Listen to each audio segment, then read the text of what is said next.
Amigos, ¿qué tal? Bienvenidos otra vez aquí a este cambio de agujas, a este tren que no solamente es el nuestro, sino que también es el vuestro. Hoy con nosotros se sienta una maquinista muy especial, además desde Madrid, que ha tenido la amabilidad de estar con nosotros hoy. Rosa, ¿qué tal? Muchísimas gracias por estar ahí. Muchas gracias.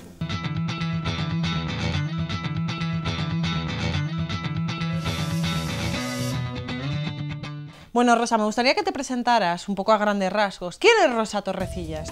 Bueno, yo soy una mujer casada, tengo 46 años y 3 hijos de 13, 11 y 7 años. Mi marido y yo nos casamos por lo civil en el año 98 y gracias a Dios pudimos casarnos por la iglesia en julio del 2013. Bueno, y entre medias, pues Rosa habrá hecho muchas cosas. ¿Cómo fue tu infancia, tu juventud, tu familia? Cuéntanos un poco. Yo estudié en un colegio religioso, en las Hermanas Salesianas del Sagrado Corazón, del cual tengo muy buenos recuerdos. Creo que recibí una buena formación religiosa que he podido valorar cuando he estudiado religión con mis hijos, porque me acordaba de todos los pasajes del Antiguo Testamento que nos explicaban las hermanas. Y bueno, hay muchas otras cosas relativas a la liturgia. Lo que pasa es que bueno, con el tiempo lo acabé olvidando. ¿Y qué ocurre? ¿Cuándo empieza, digamos, a destruirse la relación con Dios? Pues durante mi infancia y adolescencia recuerdo que yo era muy religiosa, lo vamos a dejar en religiosa.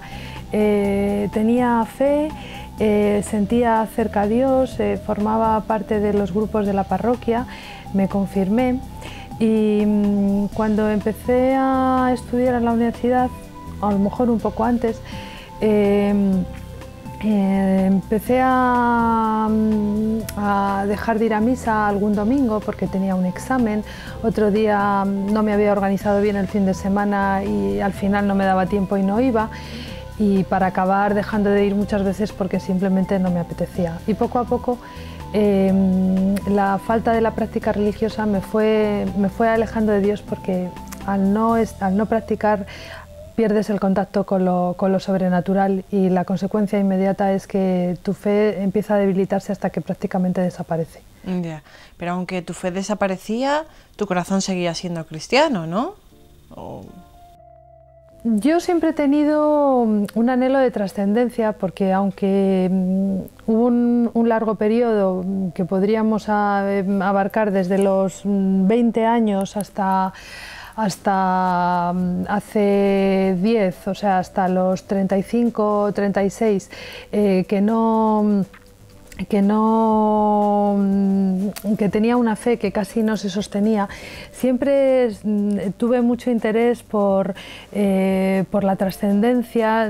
Hubo una época en que me interesó mucho pues la filosofía oriental, la filosofía budista, porque consideraba que lo que había aprendido en el colegio pues era como unas fábulas, unas historias que no tenían mucha base real o que eran poco racionales, y siempre estuve buscando.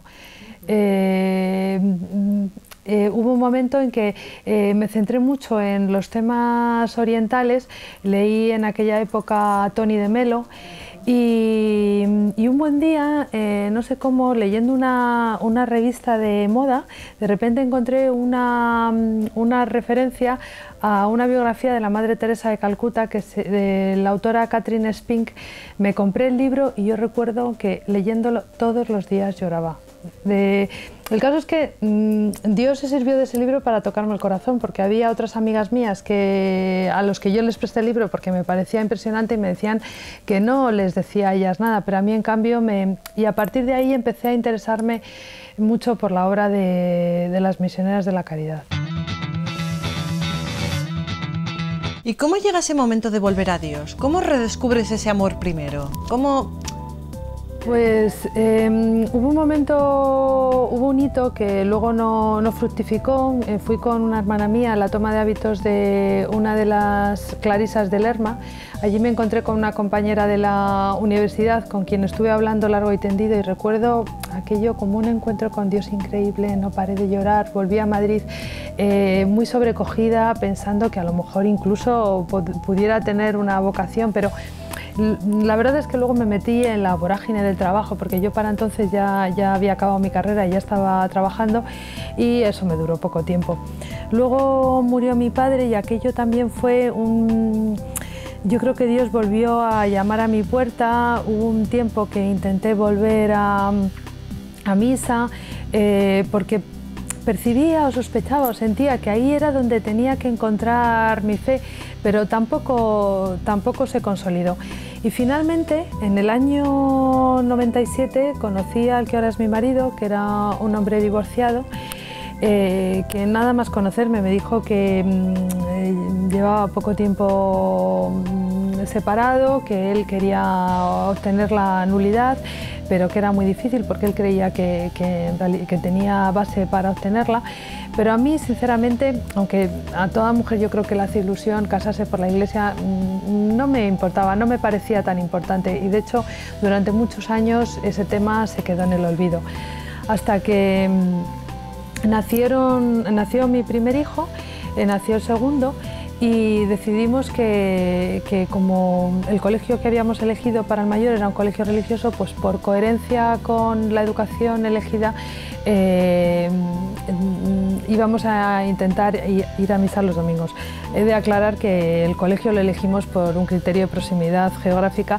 El hecho de que fuera católico fue accidental o providencial. Luego, volviendo la vista atrás, me he dado cuenta que Dios siempre había estado detrás de mí. Y un día, recuerdo perfectamente, el 2 de abril del año 2005, estábamos en una cafetería esperando estábamos tomando algo para ir a ver una película. Recuerdo perfectamente que era la película Hotel Ruanda, una película muy dura, que vimos que se anunciaba la muerte de Juan Pablo II. Y aquello fue un impacto muy profundo que a mi marido y a mí nos entristeció profundamente, a pesar de que, hablo por mí, yo en aquel momento no sentía mucha simpatía por el Papa, puesto que pensaba que un hombre tan mayor, tan enfermo, cómo seguía al frente del pontificado, qué apego tenía hacia ese puesto, y la verdad es que no valoraba el esfuerzo tan increíble que el Papa hizo en los últimos años de su vida. Pero bueno, aquello nos conmovió. Y como al día siguiente fuimos a misa, encontramos a unos amigos a los que a la salida de misa propusimos ir a cenar el viernes siguiente, y ellos nos dijeron que no podían porque tenían una reunión en esa misma parroquia y que si íbamos con ellos.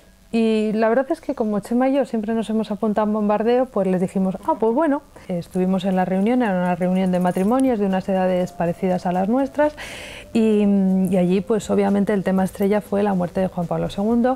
Empezaron a recordar la vida, y yo en aquel momento me di cuenta de la cantidad de años de ese Papa que me había perdido, que no le había seguido la pista, que no le había leído, y solo era capaz de acordarme de cuando estuve en el Bernabéu, y que yo, si soy del 67, debía tener 15 años, tenía 15 años, y me acordé y de repente dije, 15 años, yo tenía 15 años y han pasado tanto tiempo sin haber seguido de cerca a esta maravilla de hombre.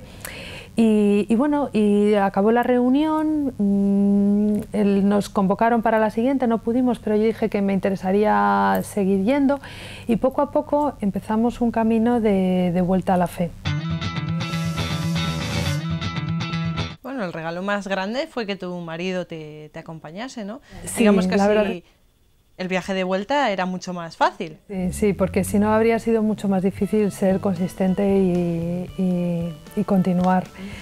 Y bueno, en ese tiempo primero redescubres la belleza de la fe, el amor de Dios, su infinita misericordia, pero llega un momento en que entras en el tema de la moral cristiana, y te das cuenta que en tu vida hay una incoherencia, que estás viviendo que no estás viviendo en consonancia con la Iglesia y que el hecho de no estar casados por lo civil, por no estar casados por la Iglesia, te impide una completa comunión, puesto que no puedes comulgar.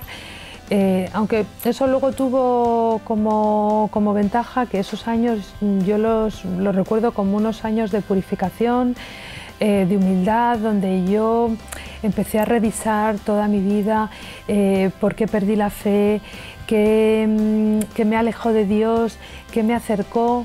Empecé a darme cuenta de la importancia de la oración. Y bueno, entre tanto sucedió otra cosa, y es que si el Papa murió en el año 2005, en el año 2007 nació mi hija pequeña. La verdad es que nos hizo una ilusión enorme tener una niña después de 2 niños, y al poquito de nacer tuvo un episodio de muerte súbita, que fue reanimada en unas condiciones, a mi modo de ver, totalmente milagrosas, porque cuando yo vi a mi hija en parada cardiorrespiratoria, no soy médico, pero yo sería capaz de afirmar que ella realmente estaba muerta, y oré profundamente con un crucifijo y con un libro de la Beata Teresa de Calcuta, y la niña inexplicablemente empezó a respirar y ingresó en el hospital. Allí la operaron, todo salió bien, y recuerdo aquella época como un momento en que Dios estaba muy presente, que me acompañó todo el tiempo, y me hizo darme cuenta que lo que es ser pobre de espíritu, el que todo lo espera de Dios. Me di cuenta que si Dios no era nada y que le necesitaba absolutamente para todo. Entonces todos los miedos que me impedían una entrega total a Dios, con aquello que sucedió desaparecieron. Y me di cuenta que lo mejor que podía hacer era confiar absolutamente y abandonarme, y que Dios iba a hacer prácticamente todo por mí. Yo lo único que tenía que ser era su lápiz para que Él escribiera las líneas de mi vida. ¿Y fijaste en ti esas palabras de la Madre Teresa? Sí, porque me encanta la imagen de ella cuando decía que ella era un lápiz. Bueno, yo no pretendo compararme, ni mucho menos, pero bueno. ¿Cómo fue transcurriendo ese ser lápiz de Dios? Pues seguimos yendo a San Jorge.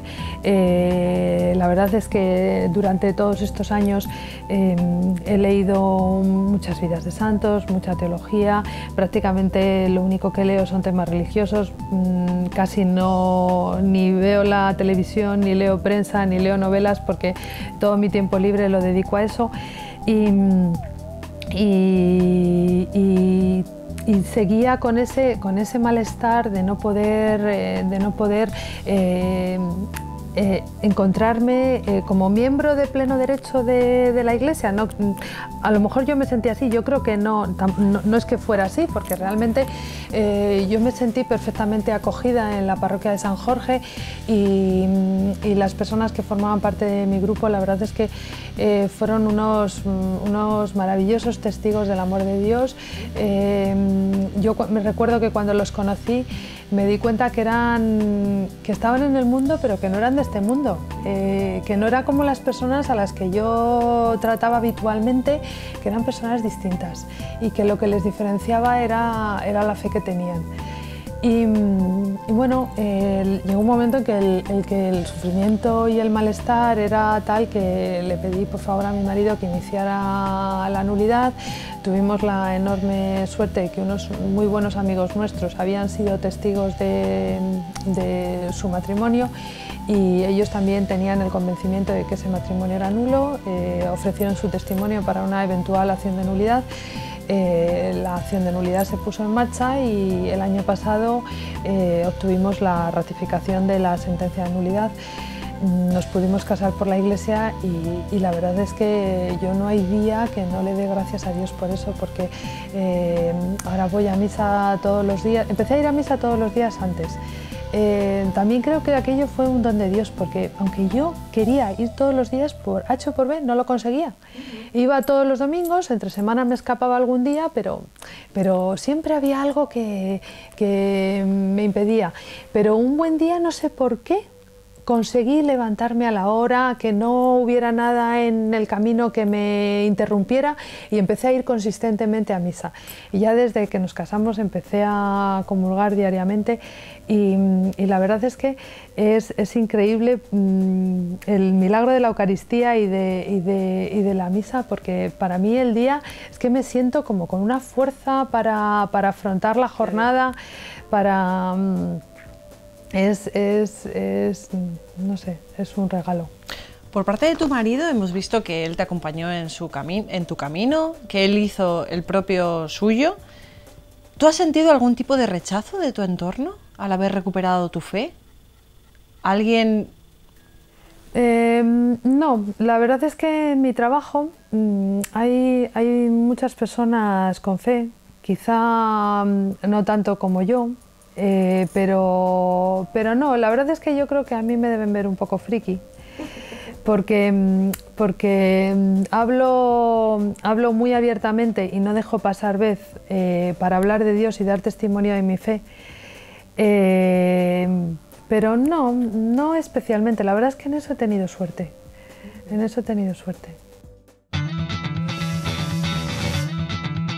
¿Cuál ha sido el papel de la Virgen María en todo este proceso? Bueno, yo recuerdo una vez, bueno, es que es increíble, un día en las reuniones se estableció una norma que el que faltaba a la reunión al día siguiente hacía una presentación de un tema. Y entonces un día mi marido y yo no pudimos ir a la reunión y entonces yo hablé con el párroco y le dije que sabía que me tocaba hacer a mí la presentación del tema. Él se quedó un poco sorprendido porque debió pensar, esta chica no está preparada para presentar ningún tema, porque en aquella época yo tenía muy poca preparación. Y hablando con una amiga decidí hablar de la actuación del Espíritu Santo en la concepción inmaculada en la concepción de María, el anuncio del... Y leí un libro donde profundizaba en ese tema. Y yo en aquella época, que ya empezaba a entender el Evangelio, a profundizar en la fe, pero a mí lo de la Virgen María no me cuadraba, no lo entendía. Y lo de los dogmas de la Virgen María me parecía que era algo totalmente irracional. Yo decía, es que esto no lo entiendo.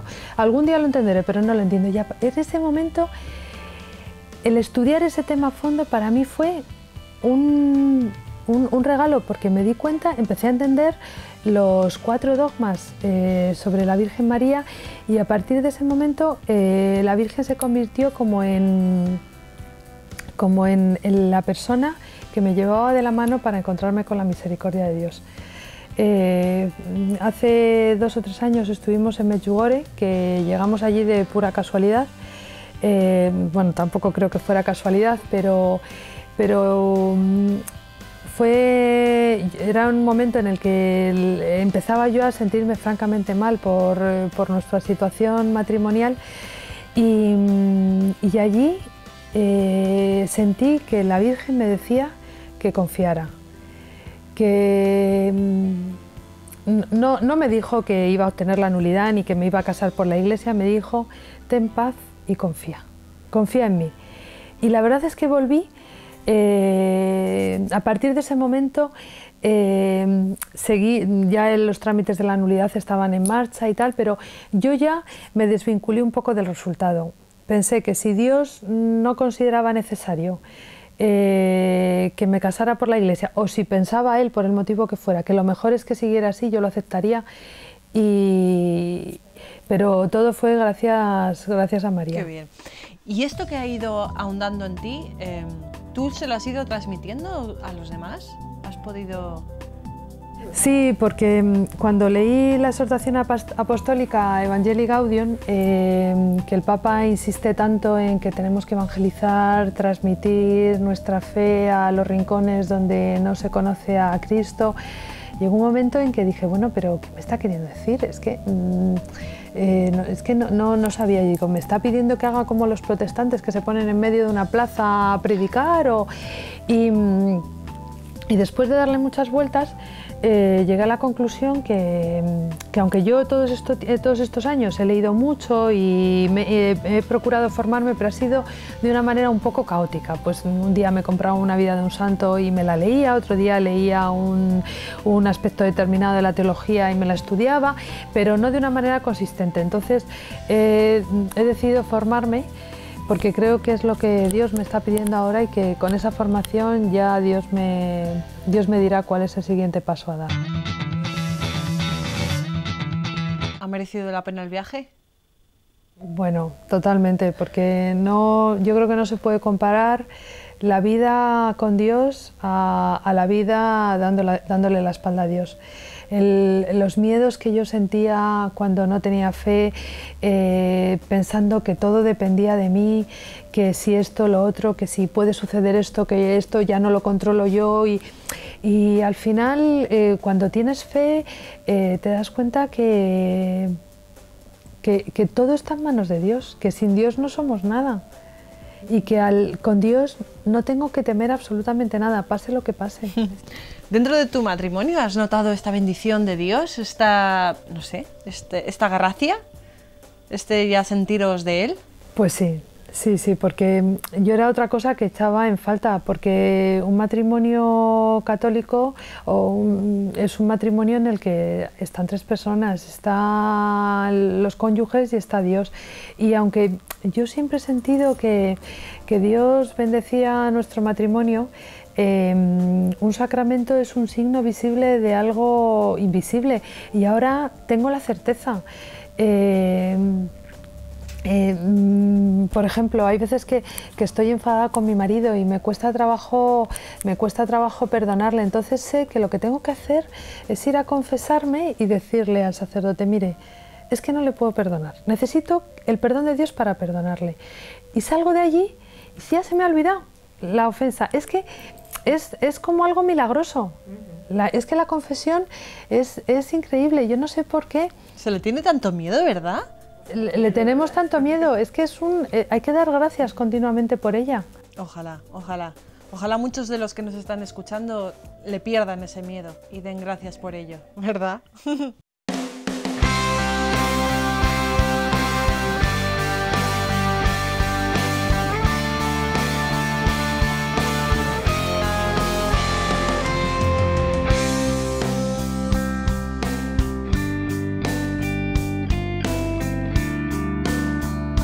Ay, Rosa, qué placer sobre todo porque es el reflejo de una madre sencilla, trabajadora, una mujer de 46 años que bueno, pues tiene sus 3 hijos. No es una conversión como la de San Pablo, no es algo... Pero bueno, da muchas pistas para, pues eso, para profundizar en la fe de una manera normal. No hace falta que de repente se nos aparezca Dios por ahí. Rosa, muchísimas gracias por tu testimonio, por tu sencillez y por las cosas claras. Gracias a ti. Gracias. Amigos, nos despedimos. Aquí os dejamos. De verdad que a veces no se necesita mucho. Dios siempre está ahí, siempre ha estado ahí, siempre hemos sido buenos. Lo que pasa es que a veces pues nos tropezamos con alguna piedrecita o nos distraemos, que también nos distraemos, ¿eh? Pero Dios está ahí, no hace falta, ¿vale? Confiad, como nuestra amiga Rosa. Gracias, gracias.